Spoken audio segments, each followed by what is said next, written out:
নমস্কাৰ মোৰ প্ৰিয় বন্ধু বান্ধৱীসকল, আপোনালোক কেনে আছে? নিশ্চয় ভালে আছে। বিহুৰ একেবাৰে ওচৰ চাপি আহিছে। আপোনালোক সকলোৱে চাগে যা যোগাৰত ব্যস্ত হৈ আহিছে। বিহুৰ বাবে মই আজি আপোনালোকলৈ লৈ আহিছোঁ ফ্ৰাইড ৰাইচৰ এটি ৰেচিপি।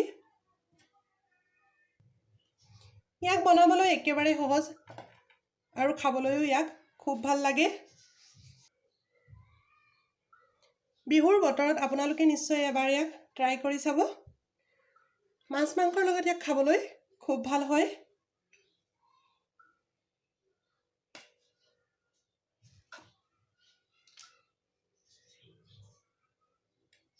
আপোনালোকে জৰুৰ এবাৰ ইয়াক ঘৰত ট্ৰাই কৰি চাব।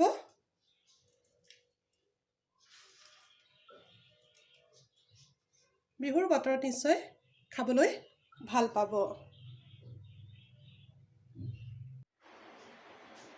প্ৰথমতে মই ফ্ৰাইড ৰাইচখিনি বনাবৰ বাবে মছলা তৈয়াৰ কৰি লওঁ। মই ইয়াতে 4টামান লচুন লৈছোঁ আৰু লচুনৰ বাকলিখিনি ভালদৰে গুচাই লৈছোঁ। তাৰপিছত 2 ইঞ্চিমানৰ এটুকুৰা আদা লৈছোঁ, তাকো মই সৰু সৰুকৈ কাটি লৈছোঁ আৰু এটা মিক্সিৰ জাৰ লৈ মই ইয়াত এড কৰি লৈছোঁ। তাৰপিছত ইয়াত লৈছোঁ মই এমুঠি সেউজীয়া ধনিয়া আৰু 4-5টামান পুদিনাৰ আগা। এইকেইটাও আমি ইয়াত এড কৰি দিছোঁ। তাৰপিছত মই ইয়াত লৈছোঁ গৰম মছলা। এই ডিছটো বনাবৰ বাবে গৰম মছলাৰ আটাইতকৈ বেছি প্ৰয়োজন। গৰম মছলাৰ অবিহনে এই ডিছটো কেতিয়াও নহয়। ইয়াত মই লৈছোঁ এটা ডাঙৰ ইলাচি, 4-5টামান সৰু ইলাচি, সৰু সৰু 3 টুকুৰা ডালচেনি, 5-6টামান লং, 7-8টামান জালুক আৰু এখন সৰু চামুচেৰে এচামুচ লৈছোঁ মই গোটা জিৰা আৰু এখন সৰু চামুচেৰে মই এচামুচ লৈছোঁ চাহি জিৰা। এতিয়া এই গৰম মছলাখিনিও মই ইয়াত এড কৰি দিছোঁ। তাৰপিছত মই ইয়াত অকণমান পানী দি দিছোঁ। অকণমান পানী দি আমি ইয়াক মিহিকৈ প্ৰথমতে মিক্সিত পিচি ল'ম।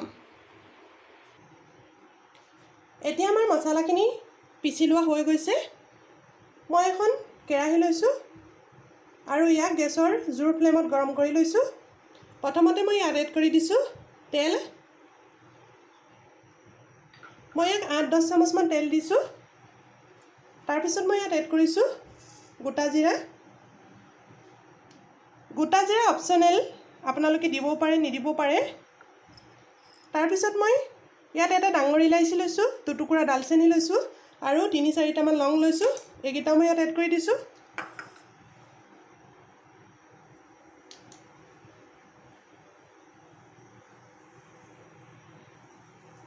তাৰপিছত মই ইয়াত এড কৰি দিছোঁ 2টা তেজপাত।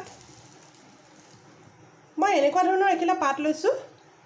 আমাক এইফালে কোৱা হয় তেজপত্তা বুলি। ইয়াৰ গন্ধ প্ৰায়ে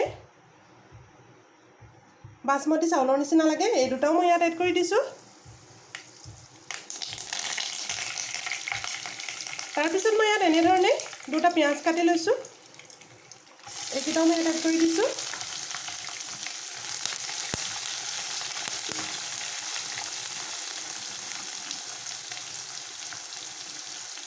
তাৰপিছত মই ইয়াত 2টা সেউজীয়া জলকীয়া লৈছোঁ। এই দুটাও মই ইয়াত এড কৰি দিছোঁ। এতিয়া পিঁয়াজখিনি প্ৰায় সোণোৱালী বৰণ ধৰালৈকে আমি ভালদৰে ভাজি ল'ম।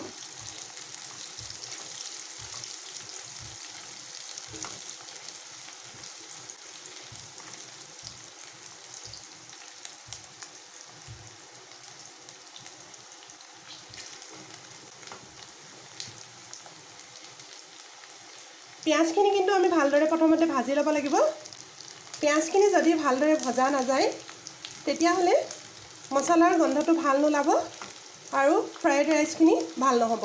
গতিকে আপোনালোকে প্ৰথমতে পিঁয়াজখিনি ভালদৰে সোণোৱালী বৰণ হোৱালৈকে ভাজি ল'ব। এতিয়া আমাৰ পিঁয়াজখিনি ভজা হৈ গৈছে। এতিয়া মই ইয়াত এড কৰি দিম আমি এই পেষ্ট বনাই লোৱা ধনিয়া, গৰম মছলা আৰু পুদিনাৰ মিহিকৈ পিছা পেষ্টখিনি। এই পেষ্টখিনিও আমি ভালদৰে সিজাই ল'ম।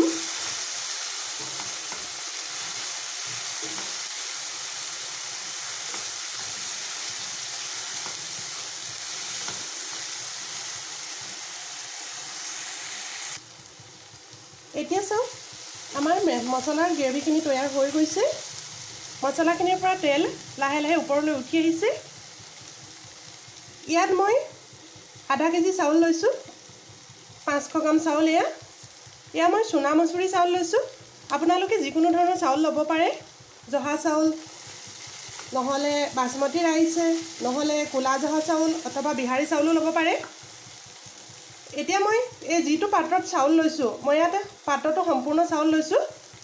গতিকে মই এই পাত্ৰটোৰেই, এই একেটা পাত্ৰৰেই মই ইয়াত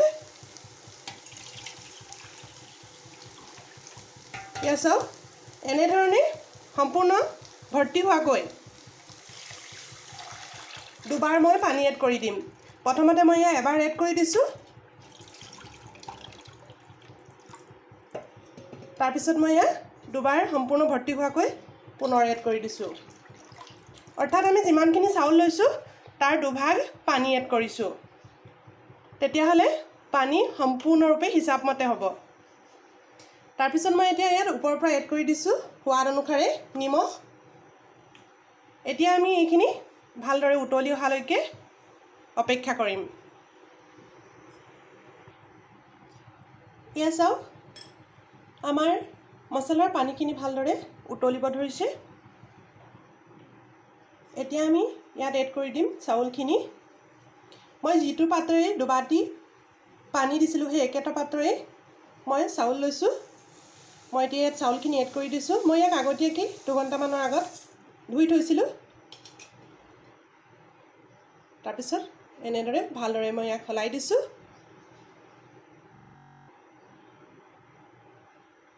সলাই দি মই পুনৰ ইয়াক উতলি অহালৈকে এখন ঢাকনি লগাই এৰি দিছোঁ।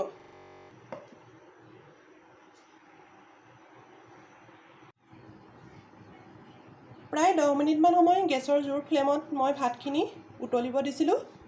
আহকচোন এতিয়া ভাতখিনি চাওঁ। এয়া চাওক আমাৰ পানী প্ৰায় শুকাই গৈছে। মই কিন্তু মাজে মাজে ইয়াক 2-3 বাৰমান লৰাই দিছিলোঁ। আৰু অকণমান পানী এতিয়া শুকাবলৈ বাকী আছে। এতিয়া মই গেছৰ ফ্লেমটো ল' কৰি দিছোঁ। আৰু 2-3 মিনিটমানৰ কাৰণে মই ঢাকনিখন লগাই ইয়াক এনেদৰে এৰি দিছোঁ।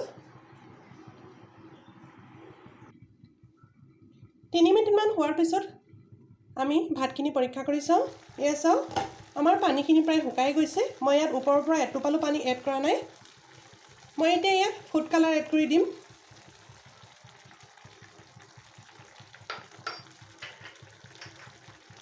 মই ইয়াক 2 ধৰণৰ ফুড কালাৰ এড কৰি দিছোঁ। ইয়াক আপোনালোকে দিবও পাৰে, নিদিবও পাৰে। ফুড কালাৰ দি দিয়াৰ পিছত মই পুনৰ ইয়াক ঢাকনিৰে গাপ দি দিম। আপোনালোকে যদি প্ৰথমবাৰৰ বাবে এই ভাত বনাইছে তেতিয়াহ'লে আপোনালোকে এনেধৰণেও গাপ দিব পাৰে, কাৰণ ঢাকনিৰে গাপ দিলে ইয়াক সোনকালে নিসিজিবও পাৰে। গতিকে এনেধৰণে এটা চফা পলিথিন লৈ ইয়াক ওপৰত এনেদৰে দি তাৰ ওপৰত আপুনি এনেদৰে ঢাকনিখন যদি লগাই দিয়ে তেতিয়াহ'লে ভাতৰ যিটো গৰম সেৱা সেইটো অকণমানো বাহিৰলৈ নোলায় আৰু ভাতখিনি খুব সোনকালে গাপ হৈ উঠিব আৰু একদম ভিতৰৰ ফালৰ পৰা ভালকৈ সিজি আহিব। এনেধৰণেও আপোনালোকে কৰিব পাৰে। এতিয়া মই ইয়াক কমচে কম 10 মিনিটমানৰ কাৰণে গেছৰ ল' ফ্লেমত এনেদৰে গাপ হ'বলৈ এৰি দিম। 10 মিনিটমান সময় মই ভাতখিনি এনেদৰে গাপ দি ৰাখিছিলোঁ। এতিয়া হওকচোন ভাতখিনি চাওঁ। এয়া চাওক আমাৰ ভাতখিনি কিমান ধুনীয়াকৈ সিজি উঠিছে।